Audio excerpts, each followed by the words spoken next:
Well, good morning, world, and I welcome the world to my world.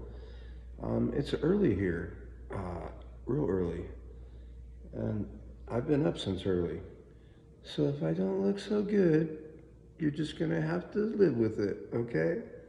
So this talk this morning is going to be all about all of the forms of reheat, and some information for you about how I introduced the industry to it. Let's just jump into that. So really quickly, 2016, I started working for Deschutes Growery in Bend, Oregon. 2017, we start doing LED setups, taking out HPS, putting in LED.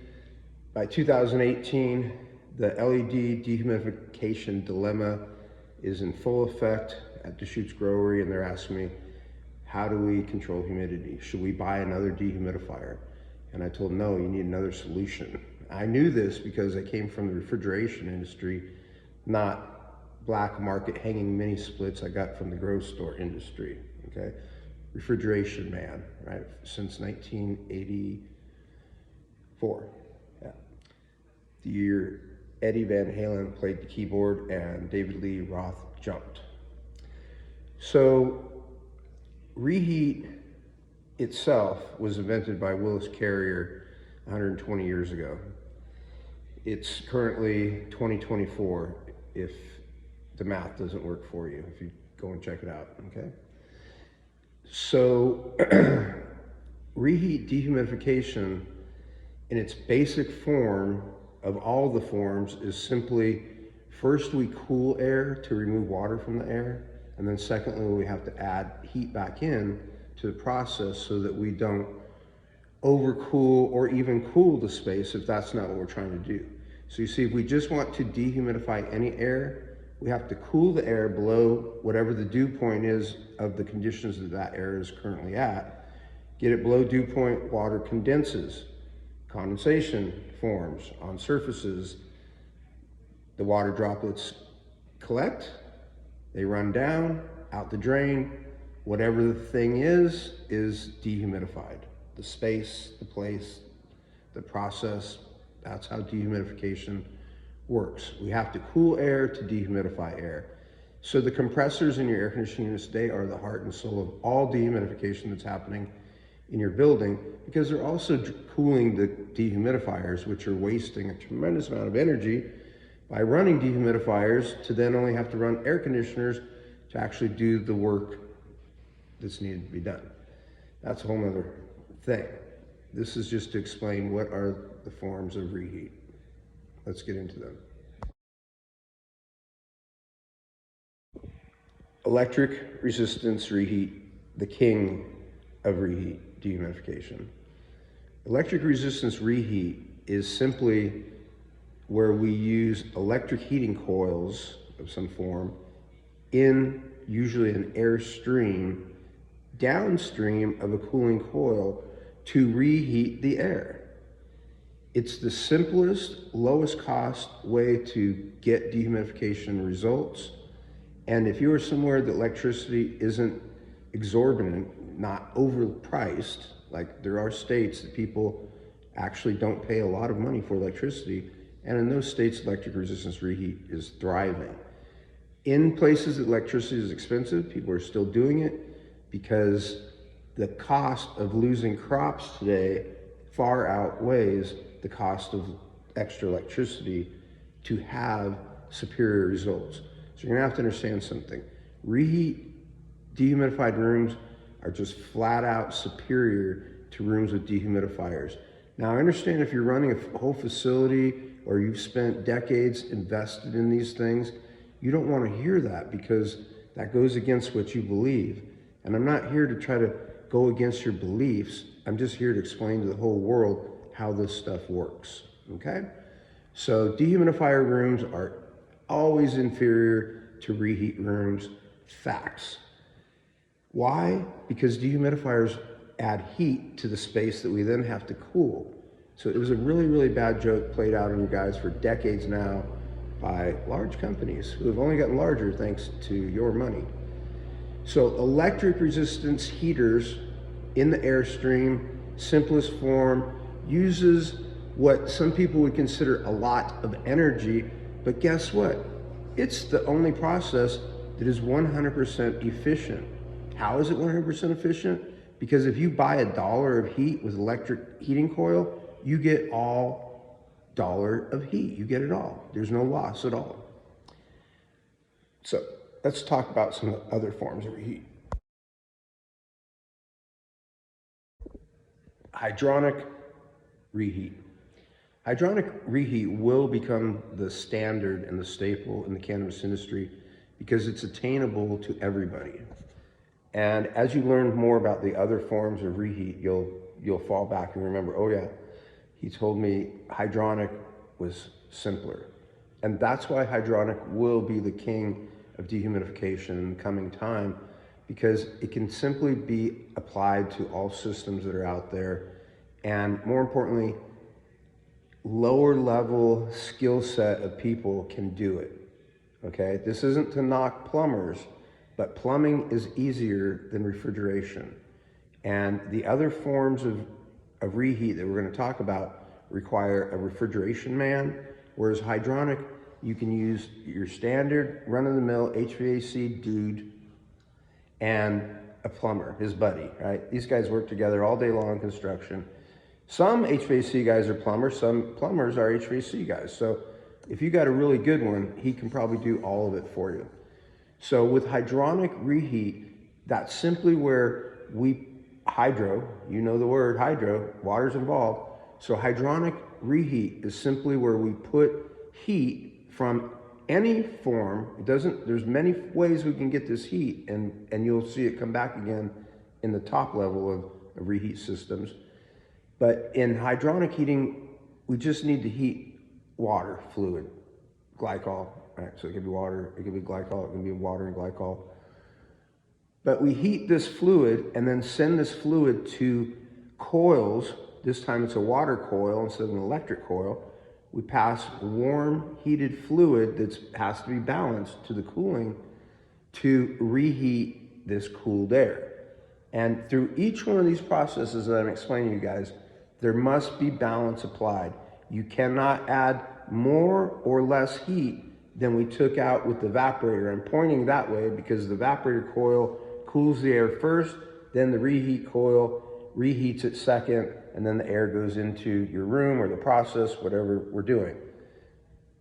If you add too much heat, you're going counter to the process. If you add too little heat, you're going to overcool the space and create a new situation. So in all of these setups, every single one of them, there must be balance applied to them. So hydronic heating, simply hot water, warm water, applied to the airstream downstream of the cooling coil to reheat it. Let's get on to the next one.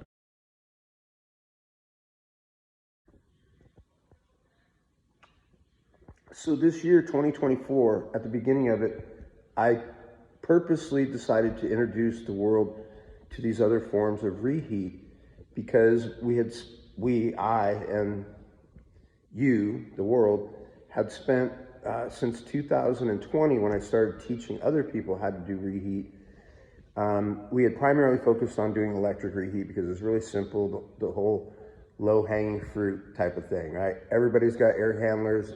A lot of people already had heaters. All we had to do is do control setup, and boom, we changed lives. We saved businesses. We improved crops. We improved testing. So that stuff is undeniable now. And as a result, I created this new buzz in the industry about hot gas reheat. And suddenly, every guy that talked shit about reheat for 5-6 years suddenly wanted to jump on the bandwagon and say, oh yeah, I do hot gas too. Yeah, I know about this. I can do this. I can charge you $10,000 to do it to your existing HVAC system. So they used to knock what was the most simple, basic entry-level form, but when they found the opportunity from me to make money off of you guys, suddenly they were experts at it. So I would be very cautious about buying into anybody that doesn't have one picture of fixing one facility with any form of reheat at all. If they ain't done it, don't give them any money because they're most likely snake oil salesmen that are out to get you, just like they got you with dehumidifiers. But now that dehumidifiers have been revealed to be worthless, they got to find something else to sell you. So they've jumped on this very, very, very high profit, little cost of parts to just try to get in your pocket again. It's just totally more can attacks, right? These fuckers that act like they're your friends, they're not. They're salespeople. They got house payments and car payments and tuitions to pay for their children. So it's just the classic thing that's been happening in the cannabis industry since you guys first went somewhere and said, hey, we grow dope and we can't talk to anybody else about it, so what can you sell us? And the grow store and the greenhouse guys said, we can help. And they sure did, with mini splits and dehumidifiers, didn't they? So anyhow, hot gas reheat is the most complicated form of reheat. And so I want to ask you, do you really want complication brought into your business on an even higher level than ever? Shouldn't you be simplifying the process of growing cannabis, not complicating it? So these guys are going to bring this solution that is highly complicated, right? Here's why hot gas reheat shouldn't be done unless it's done by a master refrigeration mechanic. Joe HVAC should not do hot gas reheat. This is why. First, we have to completely remove all of the refrigerant out of your system. So we have to, what we call, recover it, right? So we take it out, we store it in its Freon tank. Then we have to cut physically the Freon pipes. Pardon me if I use the word Freon, guys. I've actually bought Freon, okay? So we cut the Freon pipes. We have to install T's and tubes and valves into your system. You have to run an additional pipe from the outdoor unit to the indoor unit to make it a 3-pipe system. Very time consuming, and the level of brain power that it takes to do this is not the average HVAC guy. Probably not the HVAC guy that you've been using, because most of you don't use very good HVAC guys. You use guys that work on side job. They got to come on Saturday, they got to come after hours. And you don't really have a true HVAC professional working for you. You know, you got Joe hangs a mini split working for you. And Joe fucks your shit up when you give him the opportunity. That's the number one problem we have in this industry is the HVAC guys, you got to raise your own damn bar. You guys try to take advantage of this industry every time you can. And I'm going to stand here and tell you to stop doing it every chance I can. So hot gas reheat, most sophisticated. Next to the next one I'm going to talk about, let's get into that. The absolute most superior reheat form there is. Let's get into it. Well, good job if you made it this far. I know I talk a lot. I hope you can get the information in between my bullshit that's really important for you. So the last and final subject of reheat types: heat, recovery, reheat. So this is the thing that in the highest efficiency buildings in the world right now is being done, where we recover heat from some process in the building that makes heat. So in your case, your process is your lights. You've already paid, whether it's HID technology or LED technology, with the watts, you've already paid for all the energy and the heat that we need to do far more work than even just dehumidification, because you buy so much. So heat recovery, you understand recover, right? Recover means get something back. So what we're gonna get back is that heat and that energy that you paid for in the lights already. Well, instead of putting it in the air conditioner and throwing it outside to the outside atmosphere like an air conditioner does, we're gonna recover it using our friend Hydronic reheat. Yeah, so first we're gonna use the same basic parts of a hydronic system to get the heat, cooling the lights, cooling your room, dehumidifying your room. We're gonna take that heat and put it into water, fluid, into a large tank in your facility, and we're gonna store it. And then when you need reheat dehumidification to be applied, we're going to take that hot water, we're going to send it to hot water coils, like in the hydronic system that we've already talked about. See how they're cousins? We send the hot water there, we do reheat, but you don't always need dehumidification, not 24 hours a day. So we have this stored energy. We can use it for space heating of your facility during the times of the year that you need heating. If you want to get really adventurous, if you live somewhere where you got snow and ice, we can melt snow and ice. We can maintain your walkways. You could have your driveway coming into your facility be clear of snow and ice and not have to have the guy come and plow it all winter long if you did this right. That's what they do in these LEED buildings, right? Do you know that they even recover heat from sewer pipes today? They long have, yeah. They take and they wrap a sewer pipe with copper tubing, and as warm sewage and warm hot water from buildings, commercial buildings, goes down the drain pipe, they extract heat back out of it and save it to repurpose it for these things I've just talked to you about. Dehumidification, space heating, ice melting, okay? Now, get though that this again is a step up in both the technology level of the man doing the work or woman, but there's, okay, we ain't gonna cross that line. So the men and women doing the work have to be more skilled than the men and women that currently work for you, most likely, unless you happen to have an exception to the rule. And there's a couple of them out there. I've even named them. I've sent some of them even work and turned them on to some of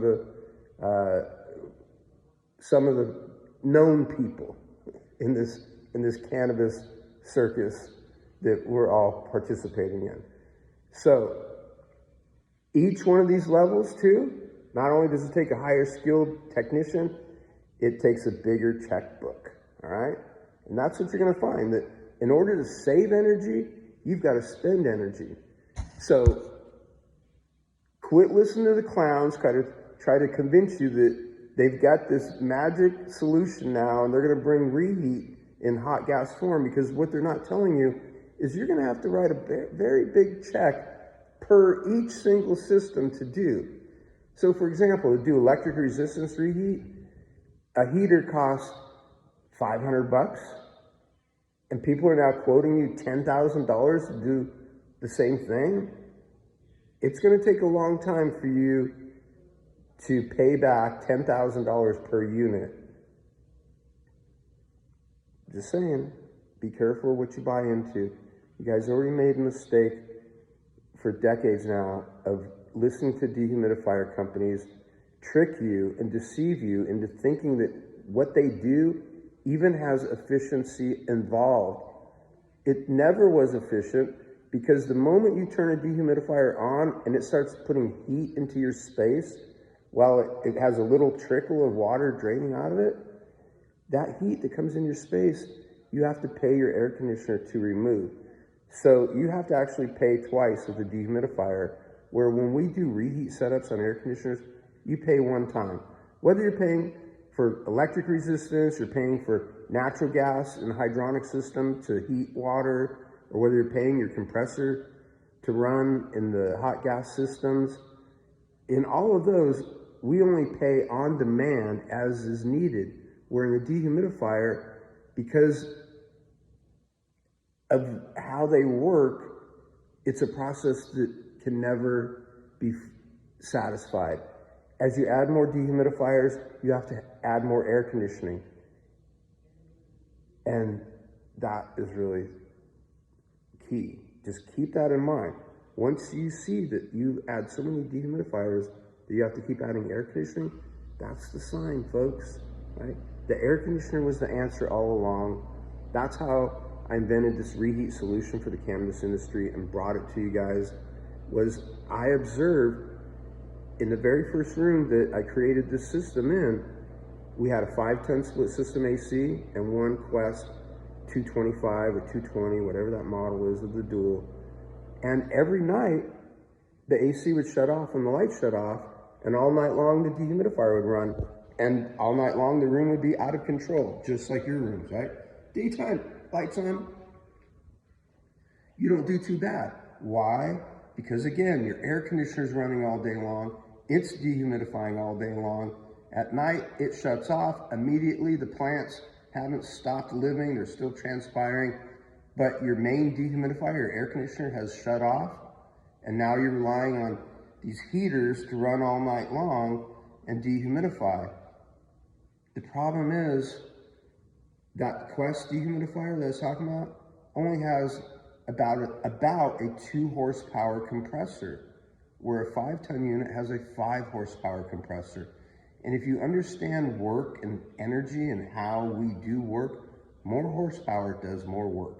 Always has, always will, and that's why reheat dehumidification is superior. We're using the compressors. You guys have gotten tricked. Once again, you're all focused on this heat, the hot, the da-da-da.